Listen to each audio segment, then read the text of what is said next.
why is the money symbol an S with a line through it? I don't need to explain, it's a curious question. I'll save it for last. There are many other cool ones. Albert examines a clove under the microscope. It's kind of a gross question, but we have to do it, right? First, let's understand what a blackhead is. Our skin has many pores or tiny holes. If we could make a cut in the skin to look at the internal structure of the pore, it would look something like this, okay? You will have the root of the hair or the scalp hair. Here you have a little hair growing, but along with it you also have a sebaceous gland, a little place where oil is produced. Your body releases oil from there to protect your skin. The idea of the skin's oil is to form a protective layer, but often that pore gets clogged with dead skin cells that build up there. Then the oil can't escape. What happens next? This will get filled with oil trying to get out clogged. And that's a blackhead. But it's even grosser. There's an arachnid, a type of mite called Demodex, that loves to live in here. Yes, that's right, an arachnid that lives inside our pores and that pretty much everyone has. This creature at first doesn't harm us, okay? Unless you have a low immune system or some skin problem, it's all right, it's there, it coexists well with us. But if we put it under a microscope, will we be able to see this thing? There's something disgusting here.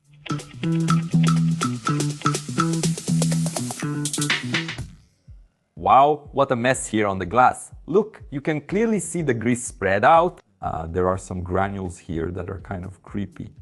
Let's see if we can find that arachnid. Let's reverse the light and put it on top because it gives a completely different view.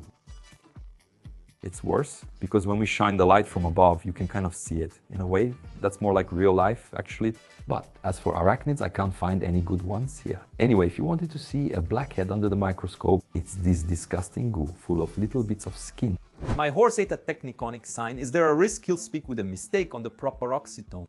If your horse pronounces metaphors and philosophies about grammar, he might conclude with categorical clarity that oxytone and paroxytone words are essentially properoxytone. Those who know will understand. Where's the Manual do Mundo website? How do I get the projects? That's a tough question. When there was that flood in Rio Grande do Sul, Guitulido called me because he had invented a crib there which was easy to make and all. And he wanted to share the project with the people who were there rebuilding their lives after the flood, so they could make their own crib, spending very little in a simple way.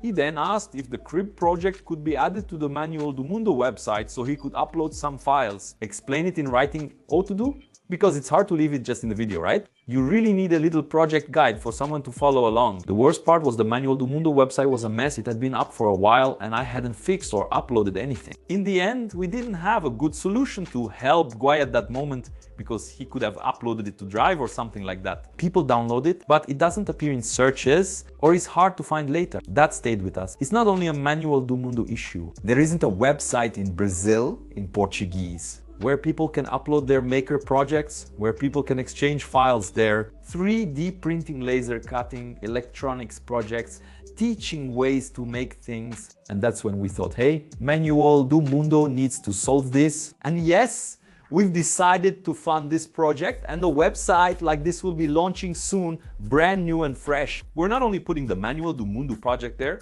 so you can download, so you have all the materials, the tools, the measurements, everything very detailed for you to make. But more important than that, you. Anyone who's watching here now will be able to upload their project for free, just like we upload videos to YouTube, so other people can download them. And you can share with the world something cool that you made.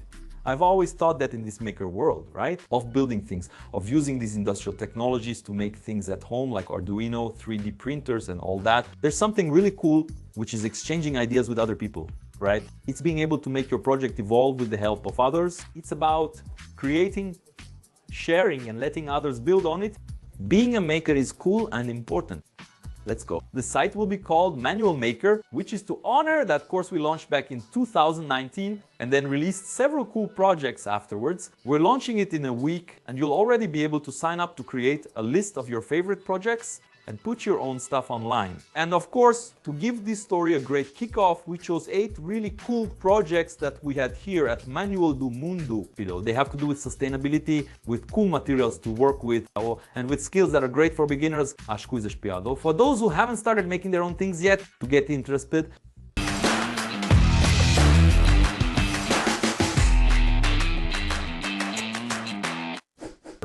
is it just a coincidence that the moon and the sun are practically the same size? That's the kind of question that makes me proud, because I know that whoever is watching on the other side is using their head and thinking about things that are really interesting.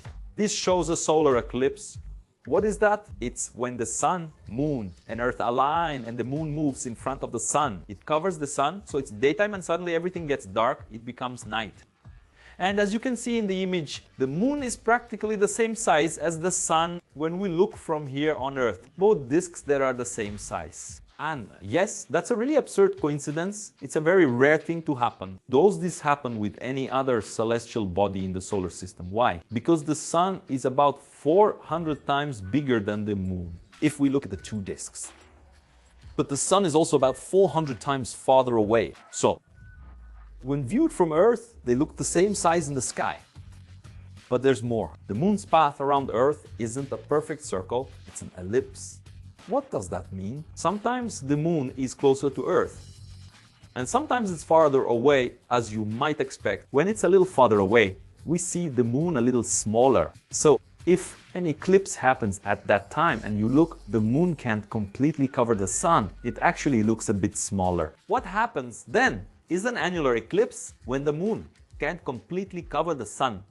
At the peak of the eclipse, you'll see a bright ring of sunlight around the moon. There's another interesting thing about this. The moon is gradually moving away from the Earth. It's getting farther away.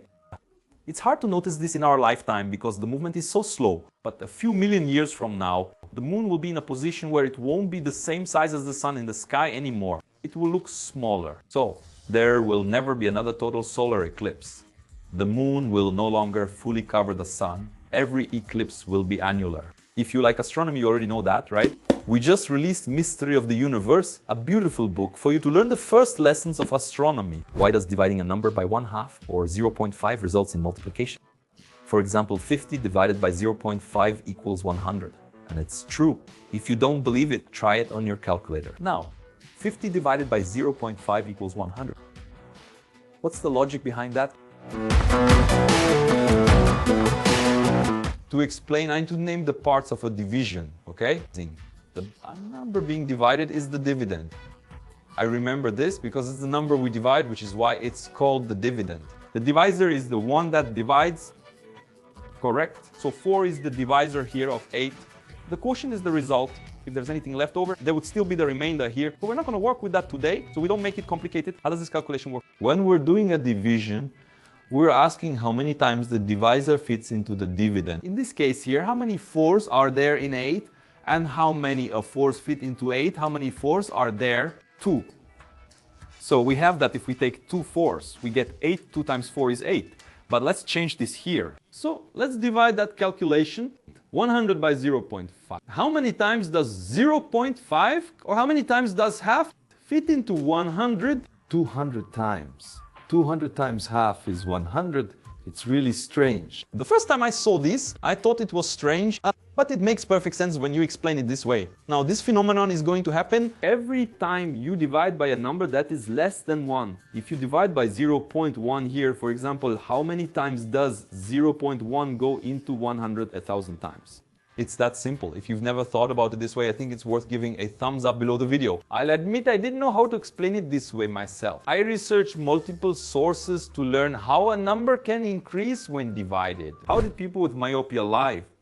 Before the invention of glasses, they just accepted it. Myopia is that vision problem that makes people unable to see things from far away, and a lot of people have myopia. From what I researched, about 1/3 of the world's population has myopia, and this number is growing. This percentage is getting bigger and bigger. It's inherited from your ancestors, right? If your parents have myopia, your risk is higher, but it can still increase. If you look at things up close a lot, like we today, like looking at your phone up close, looking at the computer screen up close, Spending more time indoors where everything is nearby generally leads to rising myopia rates. Today, fixing myopia is easy. Just wear glasses or get surgery to see clearly. Mari had it done. She had a very high degree of myopia. She sees really well without glasses now. But what about back when there were no glasses?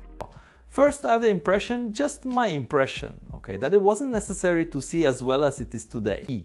Today, everything around us has meaning. There are little details that are very important. When driving, you need to see signs from a distance. But 300 or 500 years ago, there were no traffic signs. But there were one or two things that depended on long-distance vision. For example, people with myopia wouldn't be good hunters. You can't shoot an arrow at a distant animal because you wouldn't see it. Also, being an archer is difficult, right? In a war, having to hit a target from a distance. Those things wouldn't be possible. But yes, people could do tasks that require you to work up close sewing. For example, if you can't see 50 centimeters, that's fine, just do it up close. Many other things also had to be made by hand.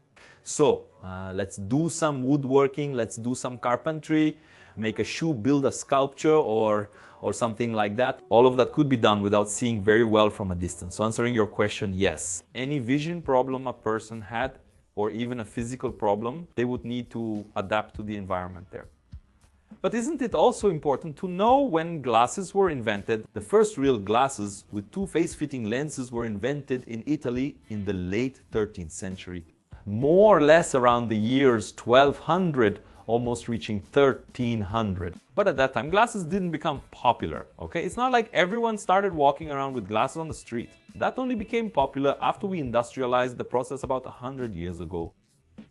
Still, glasses aren't cheap. Why haven't they invented a machine that turns seawater into drinking water yet? This question comes up every single time I ask for a question for Iber response. The answer is yes. They've already invented a machine that turns seawater into drinking water. One of the coolest processes that does this job is called reverse osmosis. What is it? It's a membrane against which you pump water, salty seawater, and everything gets trapped in that membrane. The salt, any impurities that are there, can get through. It's a very, very, very powerful filter. There are some places in the world that have these big reverse osmosis plants for drinking, for daily use, and so on. But as you might have guessed, if you have to use a lot of pressure to push water against the membrane, you'll need a very powerful motor to do that. It uses up a ton of electricity. It's possible to remove salt from seawater, but it's always difficult and expensive. If you want to distill water, you need to heat it a lot. And for those of us who like technology, including myself, have to take a step back and think, man, wouldn't it be easier if we just didn't pollute the rivers we have and could use natural clean water? Wouldn't it be cheaper and easier if we had access to clean water we hadn't polluted? Why does a vacuum inflate or expand things? You must have seen it before, right? There are several videos where there's a closed acrylic box. The guy puts a vacuum pump and, I don't know, a balloon inside. The balloon pops and everything. Why does this happen? Is the hidden force in the vacuum. The air around us, mostly above us, weighs down. It puts pressure on us, poor humans. That's what we call atmospheric pressure. It's a squeeze that comes from all sides. But we don't feel this force. Because inside us, everything has it inside us, the air, our fluids. They already have pressure too.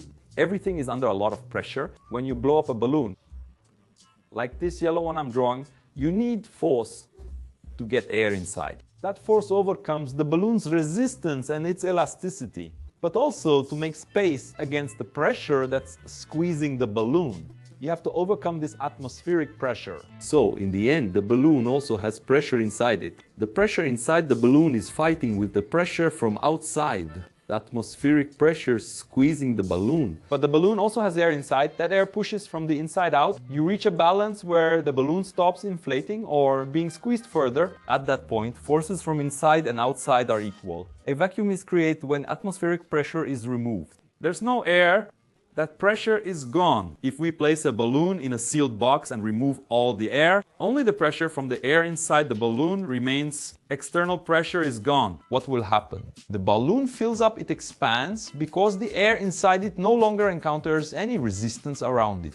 It will probably fill up to the limit of the rubber, it might burst. Or until it fills the whole box, or until it reaches a point where the rubber also pushes back, it can't stretch any further. So, in the end, the vacuum doesn't have any force at all. Things with gases inside have force because those gases want to expand. When you place something in a vacuum, like in vacuum chamber videos, solid, dry items show no reaction. If you put a piece of wood in there, for example, the air inside the wood will escape a little bit and nothing will happen. What was your favorite subject in school and which one did you hate the most? Honestly, I would try my best to avoid hating any subject. Today I like absolutely everything, and that's something very important that made a big difference in my life. Not having this thing about hating a subject. When you tell someone, oh, I don't like math, I hate chemistry, I hate physics, you're closing a door in your life. It seems like you can't like that subject anymore. It's like saying you support Corinthians, you can later claim to support Palmeiras or Sao Paulo. If you start saying you dislike math or chemistry, that kind of becomes part of your identity, part of how you present yourself. That's terrible. In 2001, after a year of prep school, I took my second college entrance exam for USP. I did great on the entrance exam. There were 50 spots and I ranked 53rd. Then 2 people got in from the waiting list and I was the top of the disqualified list of those who didn't pass the entrance exam that year. I did worst in physics on that test. I admit I thought I didn't like physics then because I found the classes too complicated. Things were hard to understand, but I had nowhere to go. So, the following year I opened the books and started studying physics on my own. I studied non-stop, retook the entrance exam at year's end, and passed. Guess which subject I aced? Exactly physics. And do you know which subject we talk about the most here on Manual do Mundo? Physics. So, if at any point in my life I had believed that I don't like physics, that physics isn't for me, told all my friends that I didn't like physics and kept that inside me, Manual do Mundo wouldn't exist. I wouldn't have passed the college entrance exam. My life would be much worse than it is today. So if you don't say that you hate something, a subject, you might just be having some difficulty with what you're learning at that moment. Maybe you just didn't connect with the teacher. Still, try to like everything. That's what will make a big difference. If I had one piece of advice for you today, that's it. Silly question. But you're already writing that in the question because you know I like silly questions. Anyway, let's go. How did humans discover that there are other layers inside the Earth? This question is far from silly because it makes perfect sense. We've barely dug into the Earth. The deepest hole ever made by humans is about 12 kilometers deep. Crossing the planet from end to end spans over 12,000 kilometers. So, we've barely drilled into the planet at all. How do we know there's a crust, mantle, and core here? The answer is in another Manual do Mundo book, the Encyclopedia Britannica for the curious. What happens? We have several earthquake detectors around the world. They're seismographs, they're machines that can detect earthquakes. It works much like a microphone.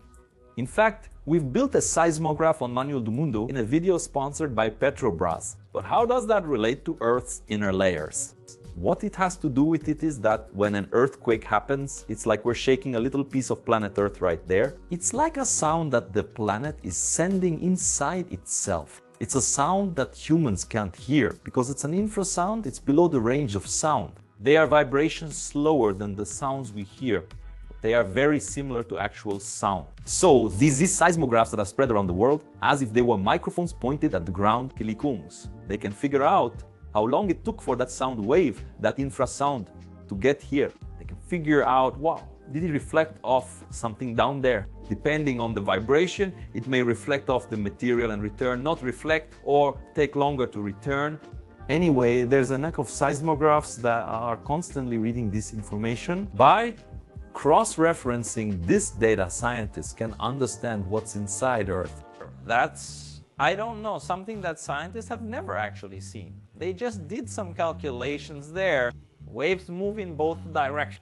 You can't really know if it's true. It's not quite like that, because that's exactly how we find oil underground, except there it's not an earthquake. We emit these infrasound waves, see how these waves react with what's down there, how they reflect, and read that up here. When you drill a well, you know exactly where the oil is. You never drill for nothing. So man, we know it's a technology that really works. What's the smoothest material in the world? He could be a materials engineer. Under a microscope, you can see grooves in glass. Now you're provoking me. First, let's identify the world's smoothest material, then examine glass under a microscope to check for grooves. Spanish scientists created the world's smoothest material. It's a layer of silicon, and on top there's an extremely thin layer of lead. But it's so smooth that there's not a single atom out of place. There isn't even a tiny bump from an atom. The name of this thing is quantum effect stabilized atomic mirror. And yes, it's strange. Let me look at that name. It sounds like one of those scams, like some medicine with quantum effects. It's nothing like that. Quantum physics or quantum mechanics studies objects smaller than atoms. This means they organize the lead on the silicon using interactions between the atoms. The attractions between atoms cause them to organize themselves. The moment you put it, like pouring water in a bowl, it arranges itself automatically. They discovered how to make lead do this atop silicon. The concept is of a flawless mirror material is precisely to make a microscope that can see things we can't see with today's microscopes, a super microscope. Let's examine the glass and the microscope for any issues, even small scratches. I'll use our uranium dish, okay? This dish contains a small amount of uranium. It's a type of old glass. It was called Uraline. It's not dangerous to humans, so don't worry. It just glows a bit in the dark. It's pretty cool.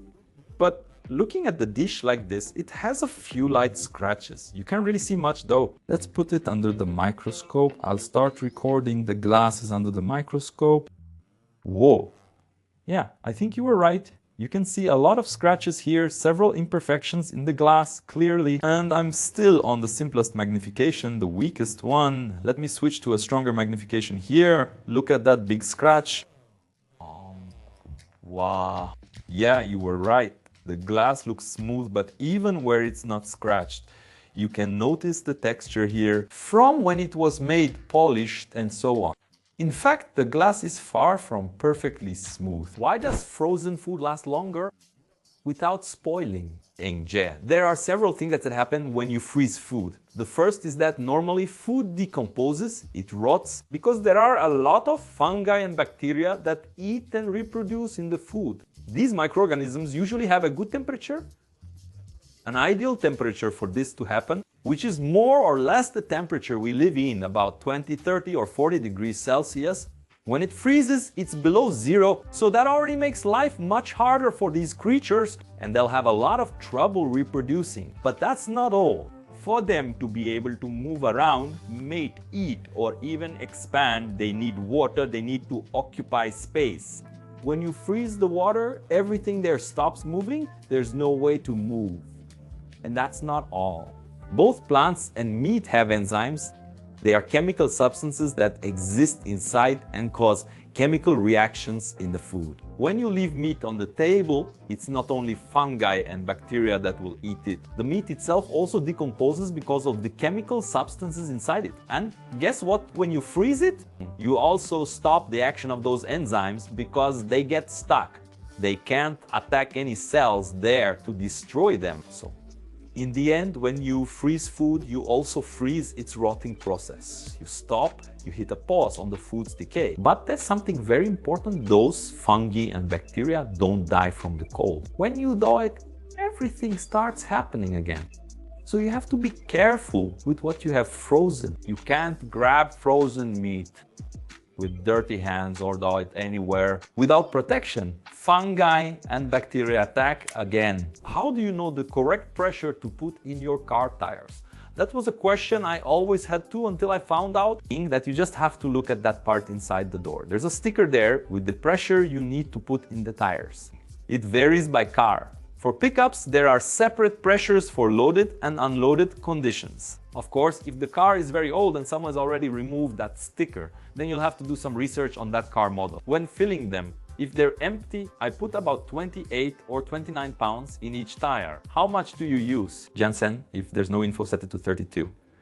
That keeps the tire a bit fuller, as indicated, okay? If that's what's indicated, that's what's indicated. But that's already a safe number. Is it true that goats and bucks have accents depending on the region?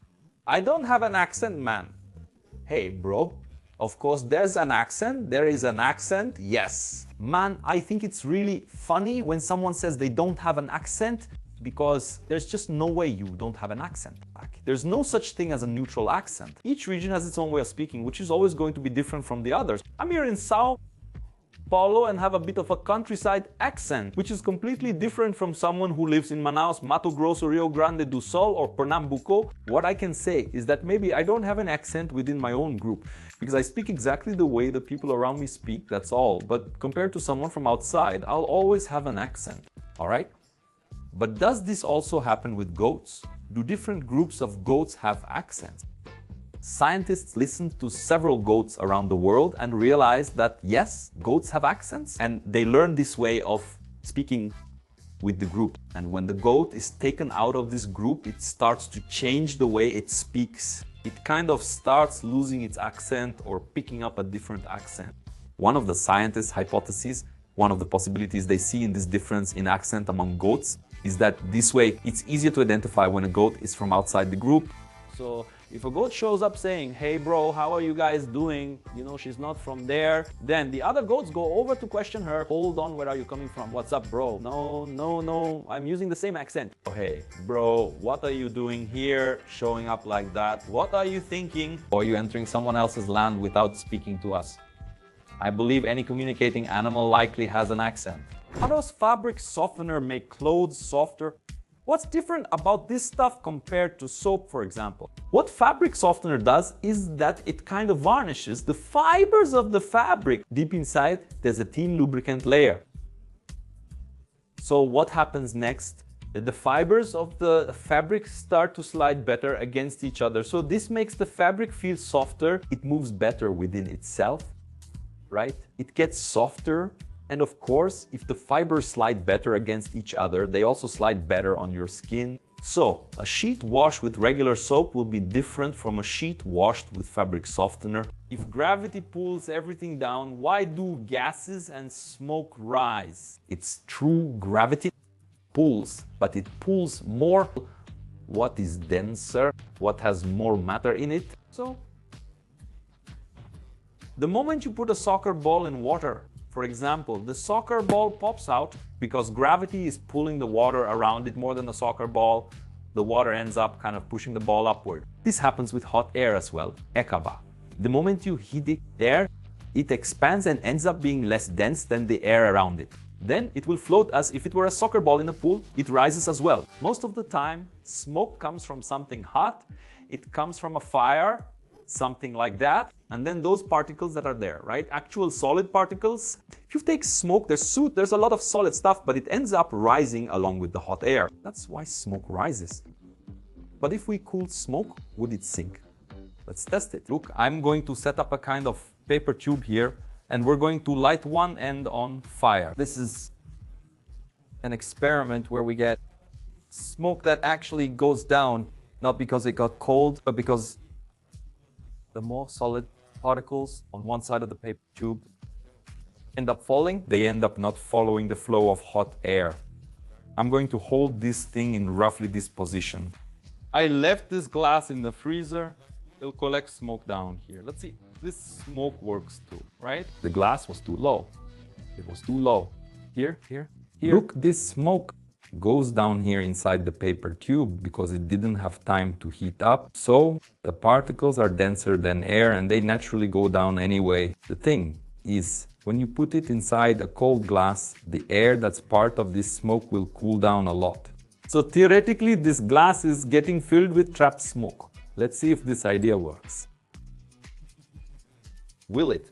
Now we need a dark background here to see. Will we be able to see the cold smoke fall down like water?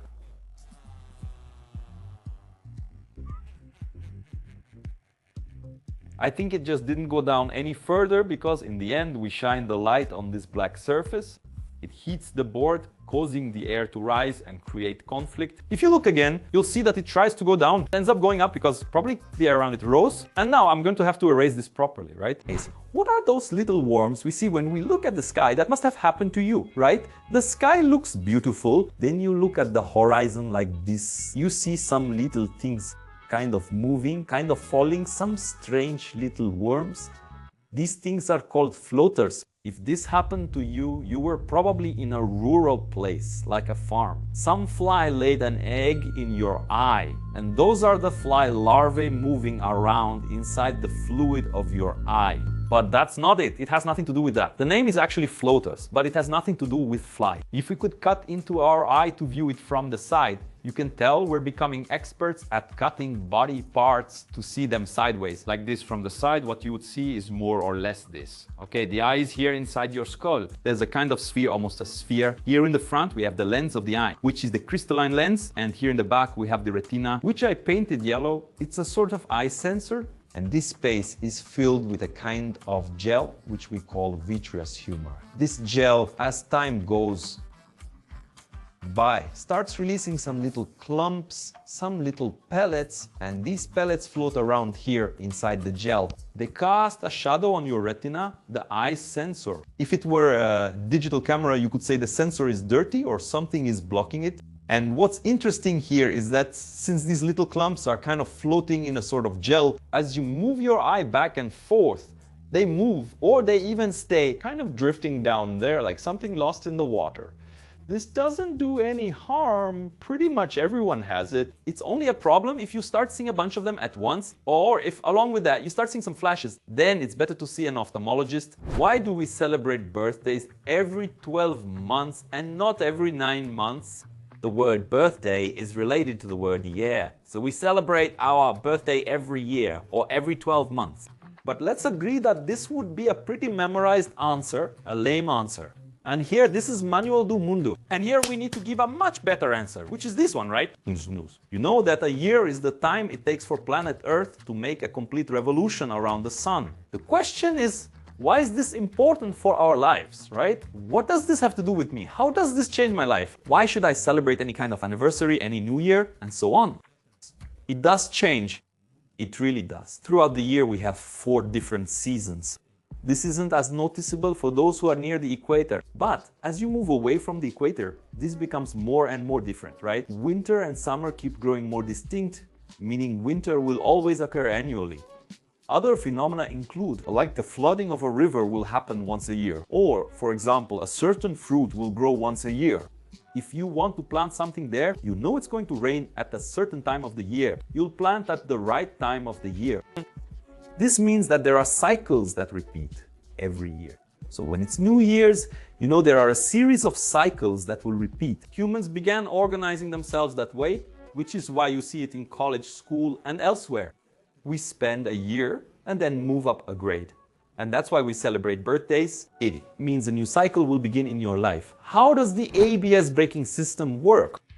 Why is it better than the others? With the regular everyday brakes, the car goes there and there's a caliper that squeezes a disc.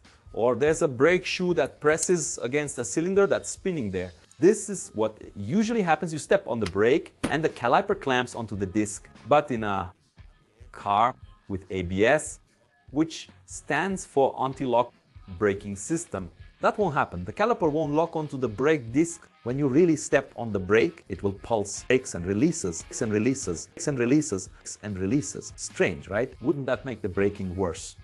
The car won't brake worse because of that. The big advantage is that the tires don't lock. And if the tires don't lock, the chances of skidding are greatly reduced. What's the advantage of that? First, you can steer the car while you're braking in the middle of an emergency. If your wheels lock and you skid, the car will slide into whatever is ahead. If you can still steer, you can swerve. Second, it lowers the risk of the car sliding in a turn, since braking while sliding means you lose control. But yes, the braking distance also decreases. In other words, the car needs less space to stop. It's no longer sliding, just gripping and releasing the ground slightly. It doesn't slip. So in the end, ABS gives you much more control over the car when you have to brake hard, when you really need the brakes to work. Before, when there was no ABS, as I learned, when you had to make an emergency stop, an emergency braking, you had to pump the brake several times really fast. And with ABS, you don't need to, because it does that for you. And just for the record, since 2014, all cars made in Brazil have this brake system. Older cars sometimes had ABS as an option. Higher-end models included it, while basic ones did not. What's the deal with Manuel do Mundo and balls? What makes a ball perfect? What's the criteria? Is there, in nature, a perfect ball? Are the balls you make really perfect? Or do they just look like they have the perfect shape? Well, you know we've already made perfect balls out of all sorts of things. Counting on the 1, 2, 3, 29 balls from those remaining. Others haven't arrived yet. The first ball we made on Manual do Mundo was an aluminum one, something that was trending in Japan and all. I suggested this was a trend there and said, why not try it here? So we did. And I realized that making a perfect sphere from any material challenges you to master it. You see, we're returning to the basics of materials engineering and began making perfect balls from different materials. Each material needs its own technique. For example, to make the perfect ice ball, we first had to perfect the ice itself. To make the perfect niobium ball, we first had to understand niobium and how we could machine a metal to make it perfect. With the perfect plaster ball, we discovered a completely different way of working with plaster, spreading it inside the mold and forming a perfect ball. And of course, people ended up really liking it because it's a challenge. How will Iber make a perfect ball from 1-cent coins? What technique will he use this time? What story will I hear about this ball now? We still have a long list of perfect balls to make. We've already invented the perfect ball polishing machine, and my criteria for the ball to be perfect: first, it should be as spherical as possible, and second, as shiny as possible. You can't do it with all materials, but as much as possible, we try to make it very glossy. That's our ideal of perfection. And no ball has ever reached 100%. But after we invented the perfect ball machine, this roundness is something you can't notice just by looking at the ball anymore. They're perfectly spherical. Take a look here, for example. We made this perfect plywood ball using the machine. When it was finished, you can't spot any flaws, like if it's oval or if the curve is off. None of that. If you look at one of the first balls, this wooden one, you'll see some areas are flatter and a bit squared off. I cut the wood into a square shape, make it.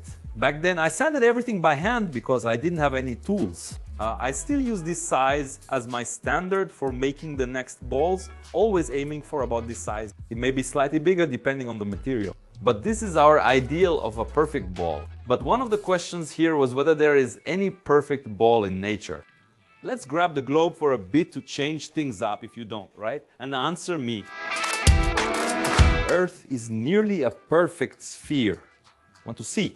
Let me check. From one pole to the other, you'll have 12,714 kilometers. Measuring from one side of the equator to the other equals 12,756 kilometers. The difference is only 43 kilometers.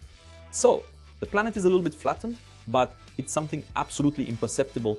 If you look at any satellite photo of planet Earth, you can't notice that? Not a chance.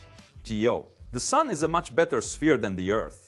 Take a look. It has a diameter from one side to the other of about 1,400,000 kilometers, more or less. And the difference between that distance at the equator and at the poles is only 10 kilometers.